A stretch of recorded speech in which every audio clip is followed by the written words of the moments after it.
এর আগের ভিডিওতে দুইটা গরু দেখছিলেন, সেই গরু দুইটা আমি একটা কিনেছিলাম 32,000 করে, তো বিক্রি করেছি আমি 45,000 করে। 45,000 করে দুইটা 90,000 বিক্রি করছি।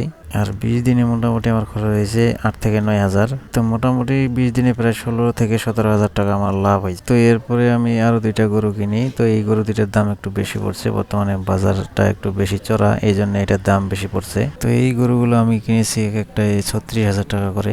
যদিও এই গরুগুলো আগের গরুগুলোর তুলনায় একটু বড়, মানে 19-20 আর কি। তো গরুগুলোকে আমি অলরেডি ক্রিমি ট্যাবলেট খাওয়াই ফেলেছি এবং লিভারটনি এবং জিঙ্কও খাওয়াচ্ছি। তো এই গরু দুটোর মধ্যে একটা গরু সামান্য একটু সমস্যা ধরা পড়ছে। মূলত এটা বেখেয়ালে এবং নিজের অসতর্কতার কারণে, নিজের একটু খামখেয়ালির জন্যই এটা সমস্যাটা হয়েছে। তো সমস্যাটা হয়েছে প্রোটিন মিশ্রিত খাবার যেহেতু এই গরুগুলো খায় না, তো আমি কি করেছি, এই গরুগুলোকে অন্য কোনো খাবারও দিই নেই, আমি ওইভাবেই রেখে দিয়েছিলাম। আমি মনে করেছিলাম যে তৃষ্ণার্ত হয়ে একসময় এরা নিজেরাই এটা খাওয়া শুরু করবে। তো ব্যস্ত থাকার কারণে আমিও অতটা গুরুত্ব দিতে পারি নাই। এরপরে গরুটা ধীরে ধীরে খুবই দুর্বল হয়ে যায় এবং তার খাওয়ার যে রুচি, সেই রুচিটাও নষ্ট হয়ে যায়। তো আমার বাসায় উপস্থিত আপাতত এই দুইটা পাউডার আছে, একটা হচ্ছে ডাইজেস্টো পাউডার আর একটা হচ্ছে জাইমোভেট।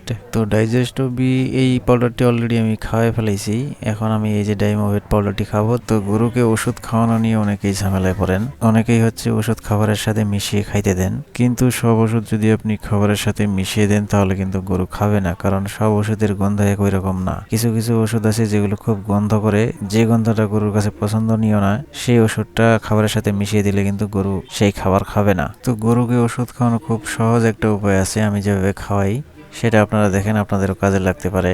যে ওষুধটা খাওয়াবেন সেই ওষুধটা এইভাবে বোতলের মধ্যে ঢেলে নেবেন আগে, অথবা আগে পরিমাণ মতো আপনি পানি নিয়ে নিতে পারেন বোতলের মধ্যে, তারপর ওষুধটা ঢেলে দিতে পারেন। তো আমি এখানে ওষুধটা ঢেলে নিলাম, তারপরে এখানে পরিমাণ মতো পানি দিয়ে দিব। পানিটা দেওয়ার পর বোতলের মুখটা ভালো করে লাগিয়ে তারপরে একটা ভালো করে ঝাঁকিয়ে নিব, যাতে ওষুধটা ভালো করে মিশে যায়। তো তারপরে গরুটাকে এক হাত দিয়ে ভেবে ধরে হাতের বুড়ো আঙ্গুলটা গালের নিচ দিয়ে ঢুকিয়ে দিব মুখের মধ্যে, তারপরে বোতলটা এক সাইড দিয়ে ঢুকিয়ে দিয়ে তারপরে বোতলটা উপর দিকে উল্টিয়ে দিলেই ওষুধটা মুখের ভিতর চলে যাবে এবং সে খেয়ে নেবে। তবে এখানে সাবধান থাকতে হবে যাতে ওষুধ নাকের ভেতর দিয়ে মাথার ভেতরে চলে না যায়।